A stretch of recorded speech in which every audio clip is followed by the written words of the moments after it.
नमस्कार विद्यार्थी मित्रांनो, आज आपण या ठिकाणी एका नवीन टॉपिकविषयी डिस्कशन करणार आहोत।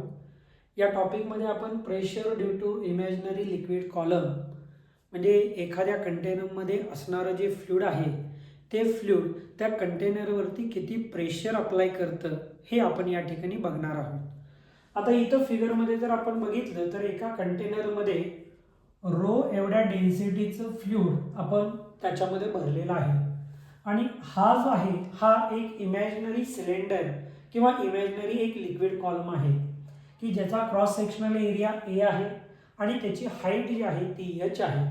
मग आता आपल्याला माहिती आहे, काय माहिती आहे बघा, तर pressure is equal to force upon area, बरोबर।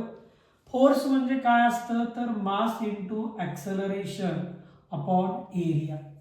ओके, आता या ठिकाणी जे आपण ॲक्सेलरेशन कन्सिडर करणार आहोत हे acceleration due to gravity consider करणं गरजेचं आहे।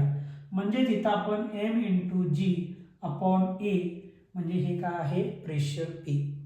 परंतु इथं जे लिक्विड आहे त्या लिक्विडचं मास आपल्याला कॅल्क्युलेट करता येईल। ते कसं, असं म्हणता येईल as density is equal to mass upon volume, therefore mass is equal to density into volume म्हणजे रो इंटू व्ही।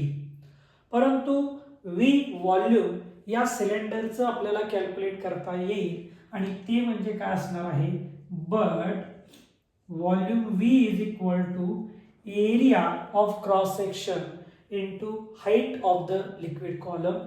ही व्हॅल्यू वरती जर पुट केली तर mass is equal to rho A H हे आपल्याला या ठिकाणी लिहिता येईल। आता हे जे मास आहे हे मास आपण याला म्हणूया, हे इक्वेशन 1 आहे, याला म्हणूया इक्वेशन 2 आणि याला म्हणूया इक्वेशन नंबर 3। या सर्व व्हॅल्यू या इक्वेशन 2 मध्ये जर आपण पुट केल्या, therefore put value of equation 3 in equation 2। 3 ची व्हॅल्यू जर 2 मध्ये आपण पुट केली तर काय येईल बघा, P is equal to M म्हणजेच रो ए एच हे जी जसंच्या तसं डिवायडेड बाय ए।